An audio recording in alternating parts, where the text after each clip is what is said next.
In Privacy Watch, a new report says Google is allowing third-party applications to scan the emails of some of its Gmail users. Now, according to the Wall Street Journal, the internet giant is doing little to police outside developers that gain access to users' inboxes by offering email-based services such as price comparisons or other tools like that. Now, some companies are reportedly having trained computers or actual employees scan inboxes. Now, Google says it vets all the apps that request access to Gmail accounts and only grants access with the explicit consent of users. With more on what this means for users, CBS News contributor Nick Thompson joins us now. He is editor-in-chief of Wired. All right, Nick, what kind of data did these apps collect? And once they have it, what are they doing with it?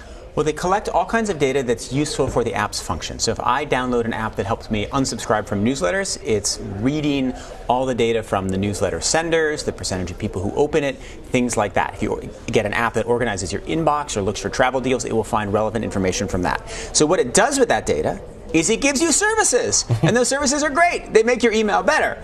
What it also does with that data is it sells it to people, because that's the way the internet works. It takes that data and it sells it to marketers, or it sells it to hedge funds, or it uses it internally. So that's where you get some of the tricky trade-offs. And speaking of tricky, right, a lot of people are creeped out by this. Yep. But as we were just discussing, Google, Facebook, these are businesses. Isn't a little bit of this outrage a little bit like, shock over gambling in Casablanca, right? Like, I'm shocked. Of course they're mining your data. Of course they're getting something out of you. Yeah, so of course they're mining your data and getting something out of you. Of course these services exist. And in fact, these services exist to make Gmail better, right? I've used some of them. I used Boomerang because it's cool to be able to schedule emails. If you're writing somebody an email on Sunday at 2 a.m. and you don't want them to get it at Sunday at 2 a.m., you want them to get it at Monday at 9 a.m., it's good to be able to schedule your email out in advance.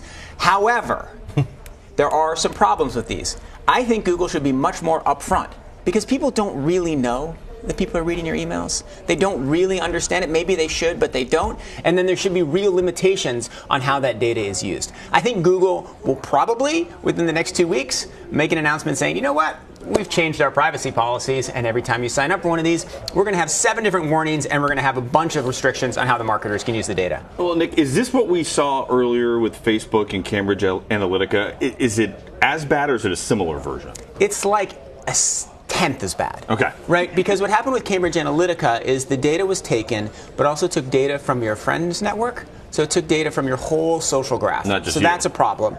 And then secondly, we know that the data was exported and used in a way that violated Facebook's terms of services.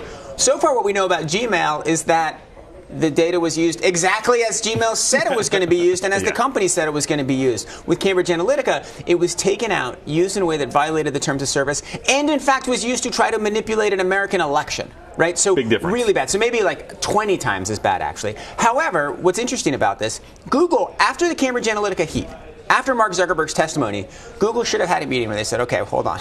Let's go through everything. And let's make sure we're not vulnerable to any accusations that we're misleading users and prioritizing app developers over our users. They apparently didn't have that meeting, or if they did, it ended too quickly, because this should not have happened.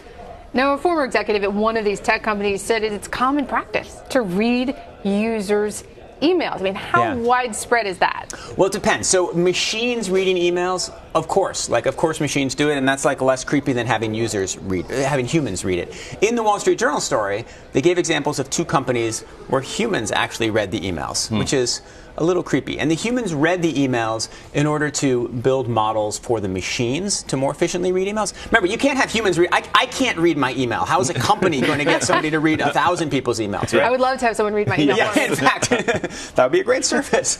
But there were some situations where humans did read emails in order to train the models. And that has to be really restricted, really locked down, and there are lots of privacy concerns if that happens. And finally, a lot of this is not a physical product. But it's still buyer beware. What can people do to protect themselves besides read the fine print? Because nobody reads the fine print. Yeah, nobody reads the fine print. Nobody will ever read the fine print. And the tech companies need to realize that. So to the extent that Google is relying on people reading the fine print, they should just say no one will ever read the fine print. What the tech companies should do is, when there is something that a user is doing that the tech company knows might creep them out if fully explained, the tech company should fully explain it. Like a creepy disclaimer. Right. Well, because what the tech companies have done is they've kind of gotten fig leaves as opposed to real explanation. They've said, oh, you opted in and there was a privacy policy. Really, they should say, okay, these are the things that we know users don't like.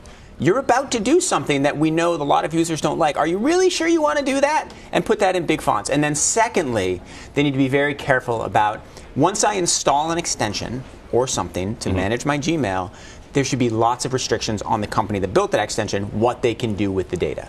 So those are the two changes that Google needs to make. I bet you both those changes are going to come in not so long.